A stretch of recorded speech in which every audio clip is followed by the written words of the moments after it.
এনসিপির পদযাত্রা ঘিরে গোপালগঞ্জে দিনভর সংঘর্ষ চালিয়েছে নিষিদ্ধ ছাত্রলীগ ও আওয়ামী লীগের কর্মী সমর্থকরা। সন্ধ্যা নাগাদ এতটাই খারাপ পরিস্থিতি তৈরি হয়েছে যে প্রশাসন কারফিউ জারি করেছে আগামীকাল সন্ধ্যে ৬টা পর্যন্ত। এর আগে পুলিশের সঙ্গে চলে সংঘর্ষ, ধাওয়া পাল্টা ধাওয়া। সেনাবাহিনীর সাথে যোগ দেয় বিজেপি সদস্যরাও। আহত হয়েছেন পুলিশ, সাংবাদিক সহ অনেকে। সেনাবাহিনীর নিরাপত্তায় শেষমেশ গোপালগঞ্জ ছেড়ে যান নাহিদ ইসলাম সহ এনসিপির সিনিয়র নেতারা।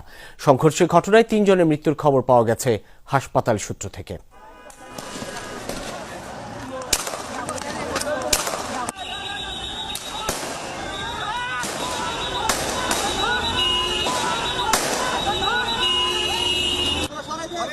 স্টেডিয়াম পর্যন্ত ক্লিয়ার রাখছি। স্টেডিয়ামের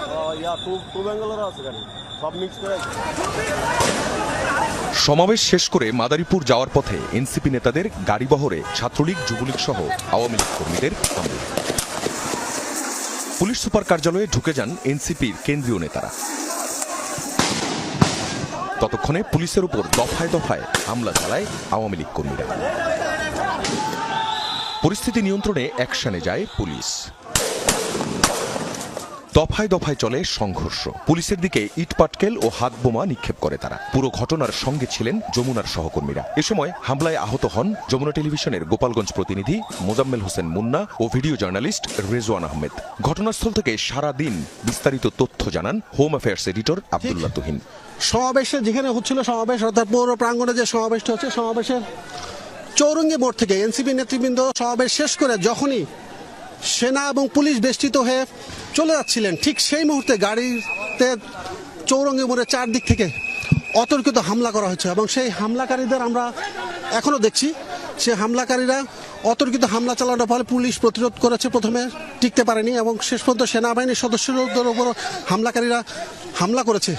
সে হামলা প্রতিরোধ করার জন্য সেনা সদস্যরা পাল্টা প্রতিরোধের চেষ্টা করে অনেকক্ষণ ঠেকে রেখেছিলেন, কিন্তু তারা ঘটনাস্থল ত্যাগ করার পরই পরিস্থিতি আরও খারাপের দিকে যায়। এর আগে গোপালগঞ্জে এনসিপির পদযাত্রার সমাবেশ স্থলে হামলা করে ছাত্রলীগ। এনসিপির স্থানীয় নেতাকর্মীরা বক্তব্য দেওয়ার সময় হঠাৎই জয় বাংলা স্লোগান দিয়ে হামলা চালানো হয়। আওয়ামী লীগের এখন ওই ফেসবুকের মধ্যে বড় বড় কথা বলার কলিজা আছে, তাদের কলিজা নাই, মাঠে এসে কথা বলবে।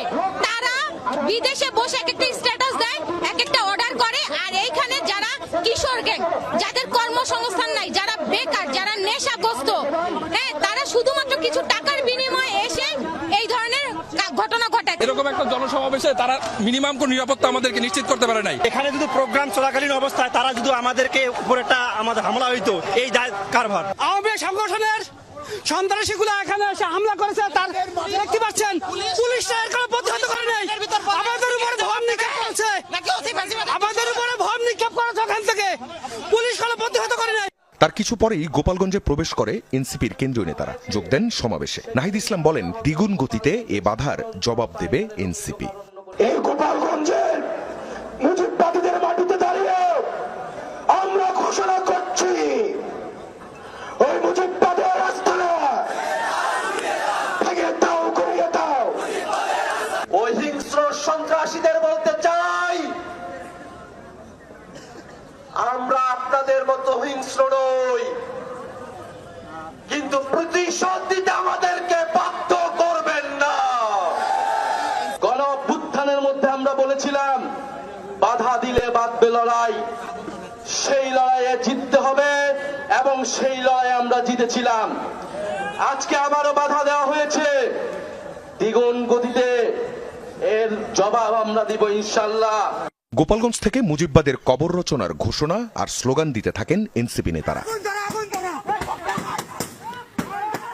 এর আগে সকালেও গোপালগঞ্জে পুলিশের গাড়িতে হামলা, ভাঙচুর ও আগুন দেয় ছাত্রলীগের নেতাকর্মীরা। আহত হন 4 পুলিশ সদস্য। গোপালগঞ্জ সদরের উলপুরে ঘটে এ ঘটনা। এছাড়া উলপুরেই ইউএনওর গাড়িতে হামলা ও ভাঙচুর করা হয়। কংসুর এলাকায় গাছের গুড়ি ফেলে সড়ক অবরোধ করে হামলাকারীরা। পরে প্রশাসন গিয়ে সড়ক থেকে সেসব সরিয়ে নেয়। সংঘর্ষের মধ্যেই বিকেল নাগাদ সেনাবাহিনীর নিরাপত্তায় গোপালগঞ্জ ছেড়ে যান এনসিপি নেতারা। আখলাকুস সাফা, যমুনা নিউজ।